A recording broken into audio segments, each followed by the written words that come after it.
Oh, gloire à Dieu. Amen. Gloire à Dieu. Amen. Oh, soyez bénis au nom de Jésus. Oh, on va, en ce grand jour, commencer par une prière pour consacrer ces moments à Dieu.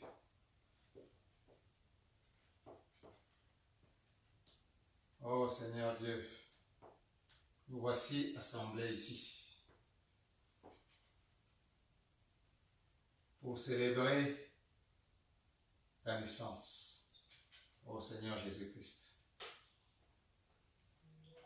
En ce jour spécial, nous te prions de prendre les commandes de tout ce que nous allons pouvoir faire ici en ce moment-ci.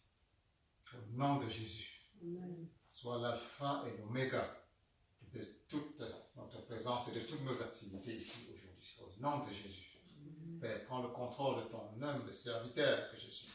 Dispose le cœur de tes enfants qui sont venus ici rechercher ta face. Et prépare-les à recevoir pleinement ce que tu as réservé pour chacun d'entre nous aujourd'hui. Au nom de Jésus. Père, prends le contrôle de ma bouche. Prends le contrôle de tout mon être. Fais disparaître tout élément charnel. Prends le contrôle de mon cerveau, de ma bouche, et parle à travers moi. Au nom de Jésus. Amen. Amen. Amen. Amen. Oh, gloire à Dieu. Amen. Alors, nous sommes enfin, aujourd'hui, le grand jour pour les chrétiens, le jour où nous célébrons l'incarnation de Dieu sur terre. Alléluia. Amen. Alors, Dieu, comme les années précédentes, m'a mis à cœur de nous rafraîchir la mémoire en ce qui concerne l'événement merveilleux, miraculeux que nous célébrons en ce moment. Alors, ce sera l'occasion pour chacun d'entre nous de nous souvenir encore un peu. Bien sûr, nous savons ce qui s'est passé, mais nous allons nous rafraîchir la mémoire physiquement, psychologiquement et spirituellement. Et profiter de cette occasion pour nous ressourcer davantage. Alléluia. Amen. Dans tous les domaines. Alors, sois prêt à sortir d'ici aujourd'hui. Soyons prêts à sortir d'ici aujourd'hui avec une charge spirituelle, avec une nouvelle régénération spirituelle qui va faire la différence à partir d'aujourd'hui dans tout ce que nous aurons à faire par la suite, au courant des mois et même des années qui s'annoncent pour nous. Parce que ceci est un jour spécial à plusieurs égards. Alléluia. Amen. Alors, si tu as quelque chose dans le cœur, un poids quelconque dans le cœur, c'est le moment. Ce poids, tu sortiras d'ici. Ce poids sera parti. Alléluia. Si tu as une charge sur ce que tu as dans ta tête, sur ta tête aujourd'hui, cette charge-là va disparaître au nom de Jésus-Christ. Alléluia. Parce que nous sommes en train de vouloir accueillir la puissance spirituelle de Dieu lui-même.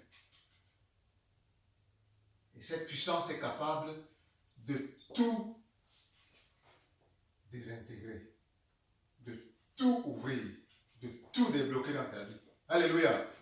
Alléluia. Amen. Alors la grande question c'est quoi Noël? Dis Noël. Noël. Alors pour nous autres chrétiens,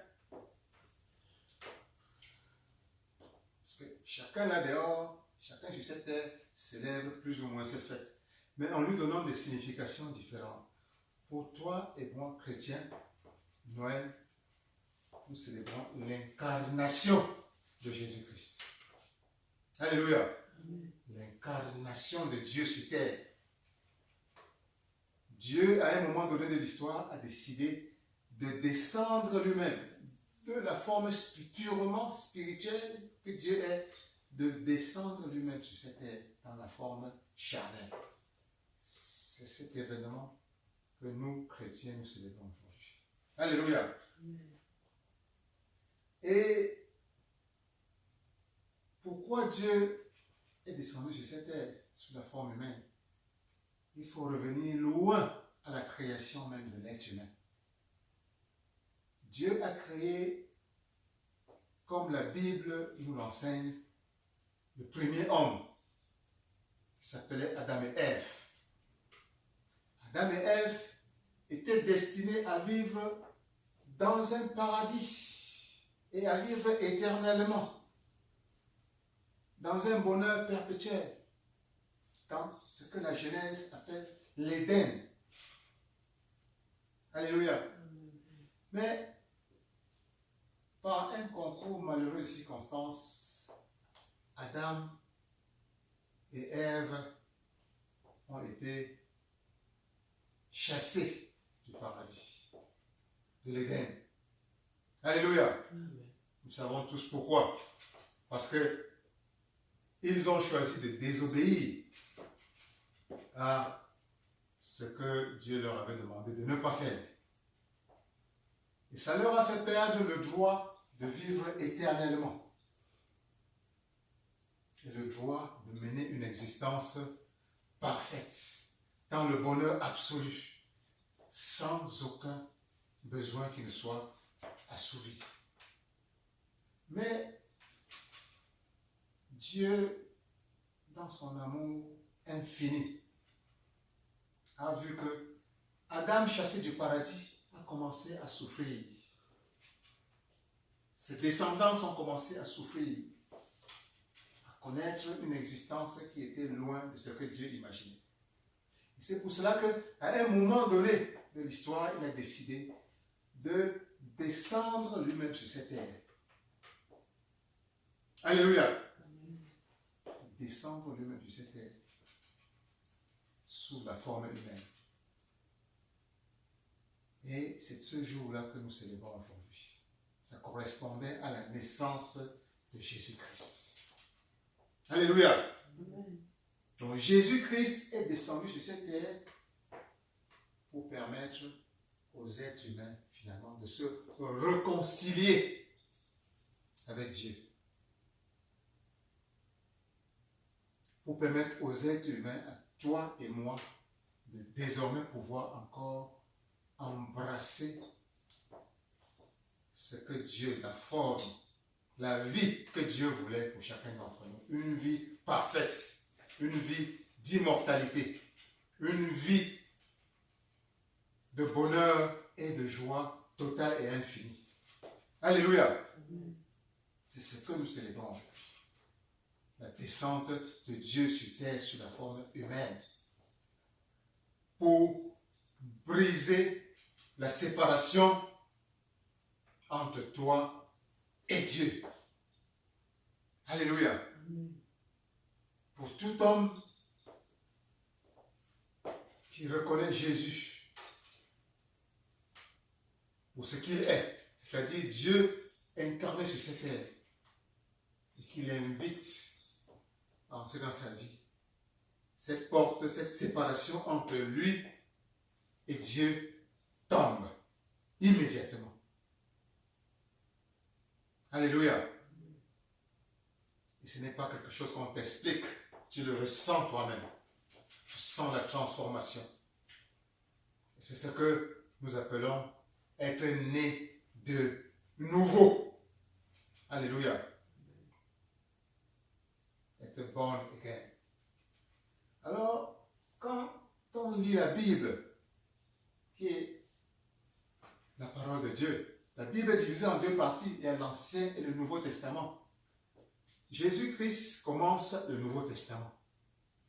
Dans l'Ancien Testament, on voit qu'il y avait de nombreuses prophéties qui parlaient des actes de Jésus-Christ.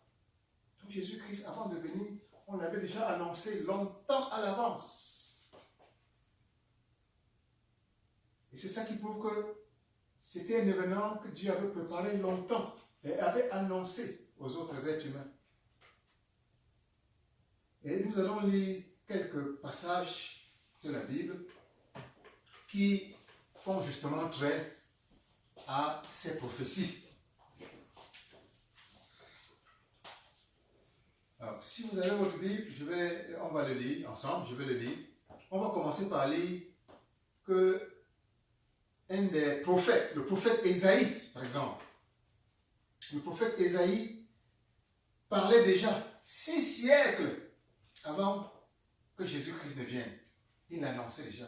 Imaginez-vous, il y a 6 siècles, 600 ans, le prophète Ésaïe, notamment dans Ésaïe chapitre 7, verset 14. Ésaïe chapitre 7, verset 14. Je vais lire. Il disait, si tu as trouvé, si tu lis, s'il te plaît. Je vais le lire. Ésaïe chapitre 7, verset 14. Je vais le lire. C'est pourquoi le Seigneur lui-même vous donnera un signe. Voici, la jeune fille deviendra enceinte et elle enfantera un fils. Et elle lui donnera le nom d'Emmanuel. Alléluia. Amen. Emmanuel, nous savons tous, c'est le nom de Jésus-Christ.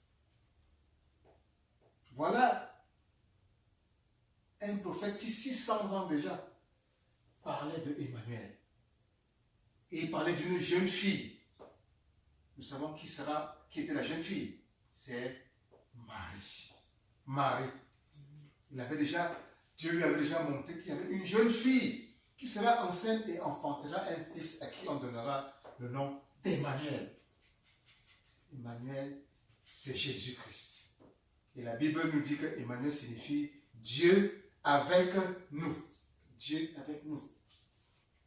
Donc c'était Dieu déjà qui l'annonçait, que Dieu viendra sur cette terre porté par le vent d'une petite fille, une jeune fille, et on lui donnera le nom Dieu avec nous. En fait, c'était un Emmanuel. Et nous voyons encore plus loin, toujours le même Ésaïe. Dieu a utilisé beaucoup Ésaïe et beaucoup d'autres prophètes. Ésaïe, dans chapitre 9, verset 6. Oh. Ésaïe, chapitre 9, verset 6. Je vais le lire aussi. Ésaïe, chapitre 9, verset 6. Il disait, car un enfant nous est né. Vous pouvez deviner quel enfant il s'agit. Car un enfant nous est né. Un fils nous est donné. Et la domination reposera sur son épaule. On l'appellera admirable, conseiller, Dieu puissant, Père éternel, Prince de la paix. Alléluia. Amen. Voilà le même prophète, 600 ans. 600 ans. Il parlait déjà, il voyait déjà dans une vision un enfant qui est né, à qui on donne le nom de Dieu puissant. Est-ce qu'on peut donner le nom de Dieu puissant à quelqu'un qui n'est pas Dieu? C'était Dieu. On l'appellera Père éternel. Donc, il voyait déjà que le Père, qui est Dieu, viendra au monde. Et qu'il aura la domination. Et la domination reposera sur son épaule. Donc, c'était Dieu lui-même qui se présentait à lui pour dire que voilà, à ce moment, je viendrai sur cette terre, le Père Tout-Puissant, c'est-à-dire moi, je serai incarné sur cette terre. Alléluia. Et on peut avoir comme ça dans l'Ancien Testament beaucoup d'autres prophètes à qui Dieu avait montré ce qui devait arriver dans le temps. En ce qui concerne la naissance, la venue de Jésus-Christ. Vous voyez, beaucoup de prophètes en parlent. Le prophète Jérémie, le prophète Osée, beaucoup d'autres prophètes. Mais ça, ce n'est qu'un exemple qui nous montre que Jésus n'est pas venu par hasard, subitement comme ça. Il était C'était un plan de Dieu. Et Dieu a montré clairement à certains prophètes ce qui devait se passer. Alléluia. Amen. Et dans le Nouveau Testament maintenant, nous allons voir aussi que Dieu a montré aux gens, Dieu a parlé de Jésus-Christ dans le Nouveau Testament. Avant même qu'il ne vienne, il y a eu des gens qui l'ont vu. Il y a eu des signes. Et on va lire à cet effet Luc, chapitre 1, versets 30 à 38. Luc, chapitre 1, versets 30 à 38. Je vais le lire. Ça, c'est déjà dans le Nouveau Testament, c'est-à-dire à l'ère de la venue de Christ lui-même. Je lis Luc chapitre 1, versets 30 à 38. L'ange lui dit, ne crains point, Marie, car tu as trouvé grâce devant Dieu. Et voici, tu deviendras enceinte et tu enfanteras un fils. Et tu lui donneras le nom de Jésus. Dis Jésus. Jésus. Et il sera grand. Il sera appelé Fils du Très-Haut. Dis Fils du Très-Haut. Fils du Très-Haut. Et le Seigneur Dieu lui donnera le trône de David. Dis le trône de David. Le trône de David. Son père. Il régnera sur la maison de Jacob. Éternellement. Dis éternellement. Éternellement. Et son règne n'aura point de fin. Dis son règne n'aura point de fin. Son règne n'aura point de fin. Marie dit à l'ange, comment se fera-t-il puisque je ne connais point d'homme?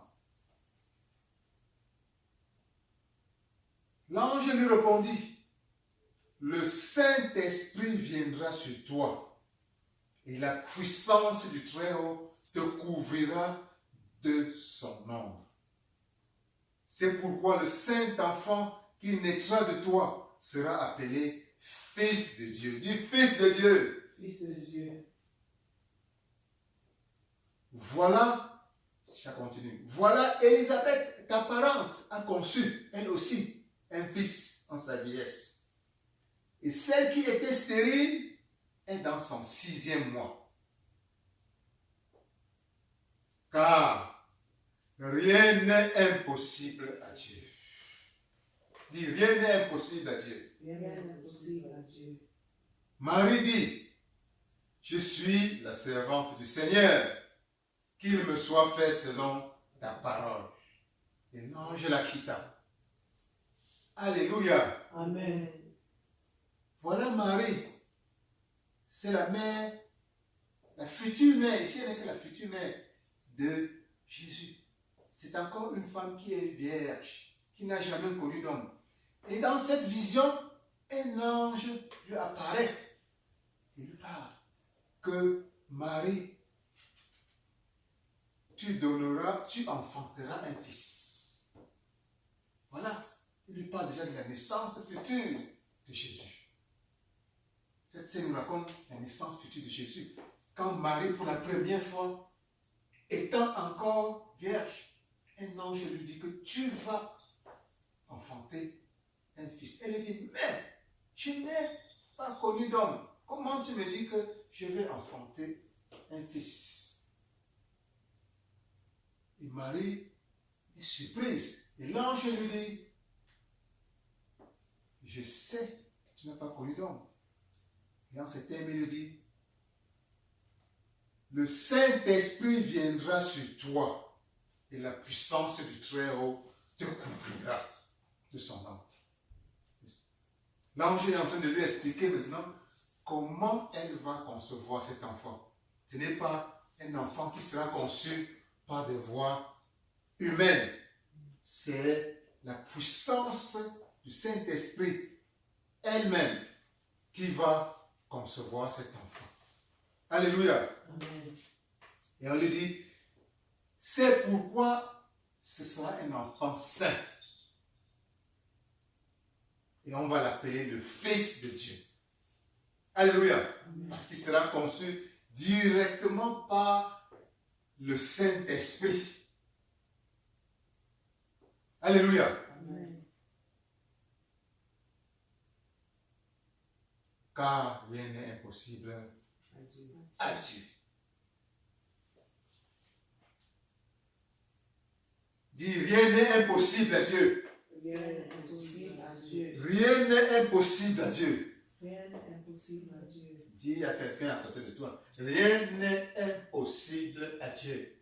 Rien n'est impossible à Dieu. Dis-lui ça 3 fois. Rien Rien n'est n'est impossible impossible à à Dieu. Dieu. Rien n'est impossible à Dieu. Alléluia. Amen. Alléluia. Amen. Alléluia. Amen. C'est important de comprendre cela. Aujourd'hui, Dieu veut te faire comprendre que rien n'est impossible à Dieu. Alléluia. Amen. Dieu peut te donner un enfant sans que tu ne passes par une conception humaine. Alléluia. Amen.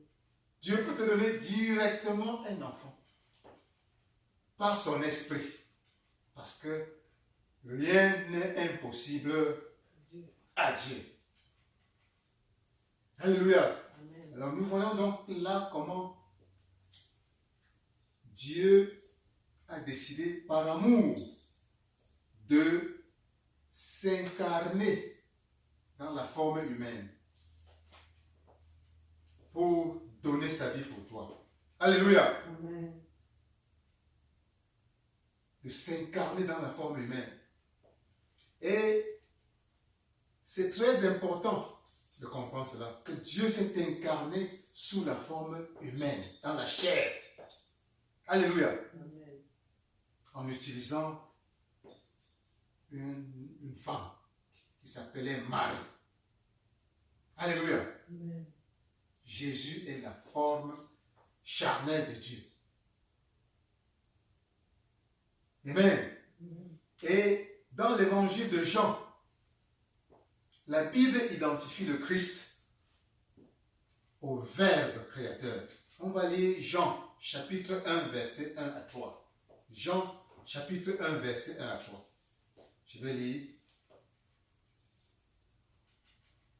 Jean, chapitre 1, verset 1 à 3. Jean, chapitre 1, verset 1. C'est là où nous voyons qui est Jésus. C'est là où nous enfons l'idée de qui est Jésus. Jean, chapitre 1, verset 1 à 3. Alors, je lis.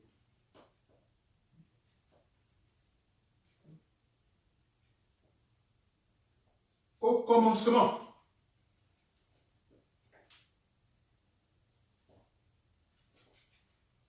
il est prêt? Au commencement était la parole. Et la parole était avec Dieu. Et la parole était Dieu. Elle était au commencement avec Dieu. Toutes choses ont été faites par elle. Et rien de ce qui a été fait n'a été fait sans elle. Répète avec moi. Au commencement était la parole. Au commencement était la parole. La parole, c'est Dieu. La parole, c'est Dieu. Et toutes choses ont été faites par la parole. Toutes choses ont été faites par la parole. Alléluia. Amen. Dis la parole est Dieu. La parole est Dieu. La parole est Dieu. La parole est Dieu. La parole est Dieu. La parole est Dieu. Alléluia. Amen. Et je vais continuer à lire dans Jean chapitre 1 toujours, verset 14. Verset 14.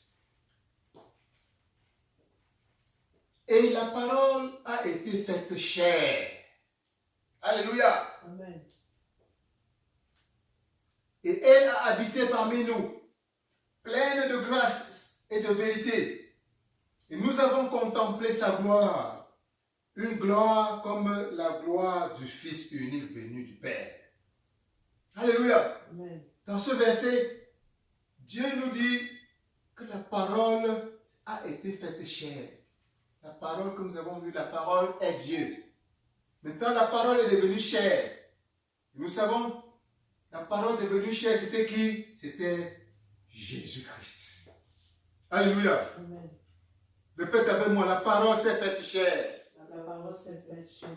La parole c'est Dieu. La parole c'est Dieu. Le vrai Dieu vivant. Le vrai Dieu vivant. Dieu s'est fait chair. Dieu s'est fait chair. Alléluia. Amen.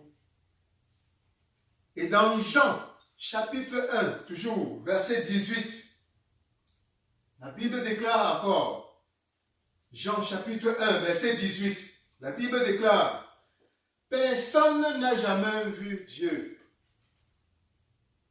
Le Fils unique qui est dans le sein du Père est celui qui l'a fait connaître.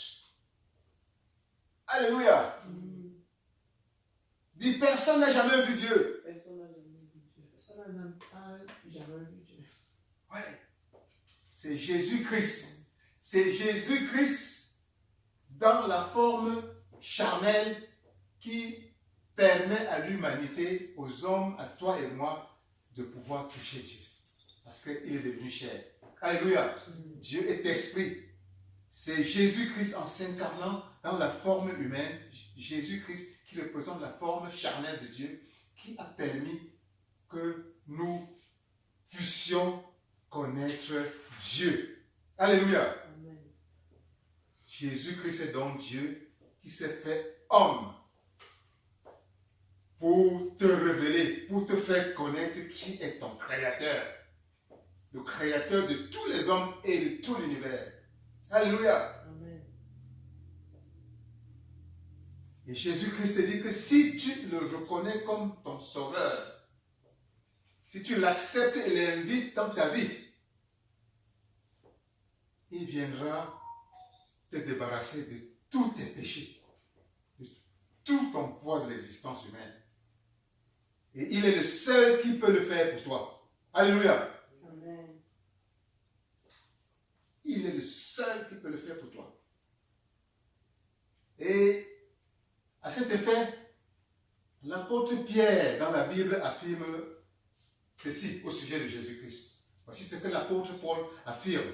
Nous allons dans Actes, chapitre 4, verset 12. Actes, chapitre 4, verset 12. Alors, je vais le lire. Actes, chapitre 4, verset 12.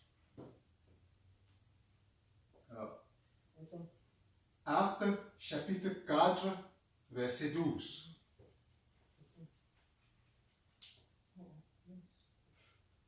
Alors, nous sommes dans Actes, chapitre 4, verset 12. Alors, vous avez retrouvé? Alors, je lis. Il n'y a de salut en aucun autre, car il n'y a sous le ciel aucun autre nom qui ait été donné parmi les hommes par lequel nous devons être sauvés. Alléluia. Amen. Je lis encore. Il n'y a de salut en aucun autre. Il n'y a pas moyen d'avoir le salut si ce n'est en Jésus-Christ. Et la Bible continue. Car il n'y a sous le ciel aucun autre nom. Il n'y a pas un autre nom en dehors de celui de Jésus qui ait été donné parmi les hommes par lesquels nous devons être sauvés. La Bible, Dieu est clair là-dessus. Si tu veux être sauvé, ça doit être par Jésus. Ça ne peut être que par Jésus. Alléluia. Amen. Et quelles sont les conséquences pour toi et moi de la venue de Jésus-Christ sur cette terre, de la venue de Dieu sur cette terre?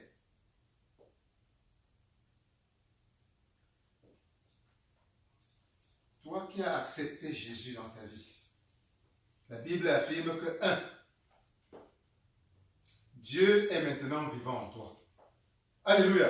Amen. Quand tu as accepté Jésus, quand tu l'as invité dans ta vie, dans ton cœur, Dieu est maintenant vivant en toi. Dis, Dieu est vivant en moi. Dieu est vivant en moi. Deuxième conséquence, l'Esprit de Dieu demeure en toi. Dis, l'Esprit de Dieu demeure en moi. L'Esprit de Dieu demeure en moi. Alléluia. Et troisième conséquence que nous voulons signaler, c'est que tu es le temple de Dieu vivant. Dis, je suis le temple de Dieu vivant. Je suis le temple de Dieu vivant. Alléluia. Amen. Alléluia. Et voici ce que l'apôtre Paul dit à ce sujet dans la Bible. Nous allons lire Éphésiens, chapitre 2, verset 22. En tirant vers la fin. Éphésiens, chapitre 2, verset 22. Éphésiens, chapitre 2, verset 22. Hein? En lui, vous êtes aussi édifiés pour être une habitation de Dieu en esprit. Alléluia. Amen. Et pas en lui, c'est-à-dire en Jésus-Christ. Quand tu as reçu Jésus-Christ, tu es édifié pour être une habitation de Dieu en esprit. Quand tu reçois Jésus, tu deviens une habitation de Dieu en esprit. Alléluia. Amen. Dis, je suis une habitation de l'Esprit de Dieu. Je suis une habitation de l'Esprit. Dis ça 3 fois. Je suis une habitation de l'Esprit de Dieu. Je suis une habitation de l'Esprit de Dieu. Je suis une habitation de l'Esprit de Dieu. Je suis une habitation de l'Esprit de Dieu. Alléluia. Amen. Alléluia. Amen. Je vais lire, pour terminer, nous allons lire 1 Jean 3. 1 Jean chapitre 3, verset 24. Toujours dans le même sens, dans le même esprit. 1 Jean chapitre 3, verset 24. Je lis. Celui qui garde ses commandements demeure en Dieu et Dieu en lui. Et nous connaissons qu'il demeure en nous par l'Esprit qu'il nous a donné. Alors je vais lire encore.